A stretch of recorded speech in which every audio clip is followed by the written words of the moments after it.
por i lindja nga 6 milion i japim në muaj inceneratorëve të rilindjes dhe shishet e verës që pi ti, shiko tash.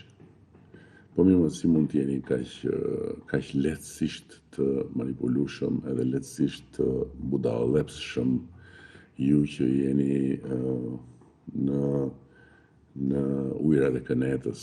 Si mund ta pini ju hedh Këneta ujë në fyt edhe pini si Red Bull, po si ka mundsi? Po cilën verë, ku, si, pse po mund të dalë edhe unë të them një budallëk të tillë, po s'ma besojnë, nuk ma besojnë, edhe sikur të jem në gjendje të them budallëqe të tilla, nuk mi besojnë mua socialistët dhe progresistët. Nuk mi besojnë ata që më mbështesin. Po si është e mundur që ju besimtarët e Kënetës jeni kaq të gatshëm të thithni çdo lloj ujë të ndotur që ja hedhin në fytë, ta merrni për shampanjë, ta merrni për Red Bull, ta merrni për ujë mineral, si ka mundsi, ëh? Siç morët për shampanjë ardhin e Donald Trumpit si shpëtimtari i Kënetës.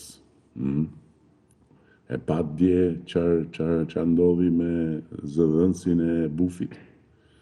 E pat çfarë ndodhi me zëdhënësin e Bufit, me një kukumjaç të Bufit që doli edhe tha Edi Rama dështoi në tentativën e tij për të shkuar në Beograd, për të takuar Vučićin dhe përmes Vučićit aty te aneksi i Kuzhinës për të bërë sikur takohet rastisht me djalin e Trumpit. E pat çfarë ndodhi? U katandis puna që edhe familja e presidentit të Shtetet Bashkuara të përgjigjëstroi Kënetën. Kuptoni ju se në çfarë lloj marrëzie ju ka futur Bufi